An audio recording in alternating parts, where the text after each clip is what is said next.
Google spent 2 decades building the foundation of the modern internet, but today they face a strange paradox. They engineered the technology driving the current AI boom, yet they are currently losing the race to control it. This started over 10 years ago when Google researchers developed the Transformer model, a framework that allows machines to understand the context of human language.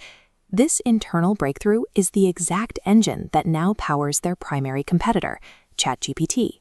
When OpenAI launched ChatGPT in late 2022, the momentum of the tech world shifted overnight. A small startup had successfully used Google's own invention to seize the lead in the most important technology of the decade. The shift was measurable. Millions of users began moving their queries away from traditional search results and into the new chatbot interface, causing Google's historic search traffic to decline for the first time. This put a $2 trillion empire on the defensive. With Microsoft quickly integrating OpenAI's tech into their own software, Google's loyal user base had a viable alternative for the first time in 20 years. Google had the engineering talent and the capital to compete, but the internal friction of such a massive organization created a gap that a smaller, faster startup could exploit. To understand this friction, look at Google's revenue. 80%, $200 billion, comes entirely from search ads. Search requires a user to click a link and see an ad, but AI provides immediate answers, generating zero revenue. Releasing a superior AI product would mean cannibalizing their primary source of income. OpenAI faced no such conflict. With no search engine and no existing ad revenue to protect, they were free to prioritize speed over their own bottom line. This is the monopoly trap. The financial success that built Google into a titan became the anchor preventing them from responding to the threat. Inside the Google Bayview campus, this realization led to an internal crisis.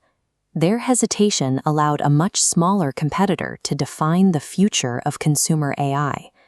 Google responded with Bard, a chatbot that was rushed to market to prove they were still in the game.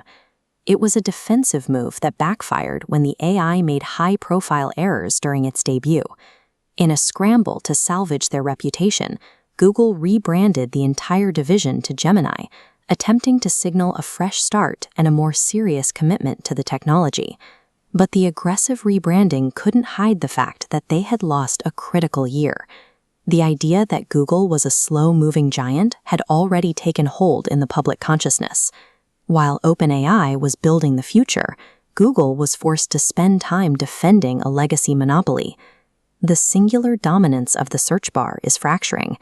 Google is now forced to defend its foundational business against a direct technological threat.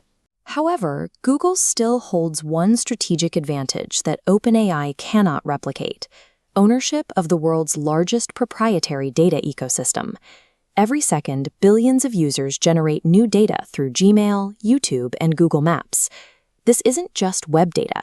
It's a real-time map of human behavior and intent.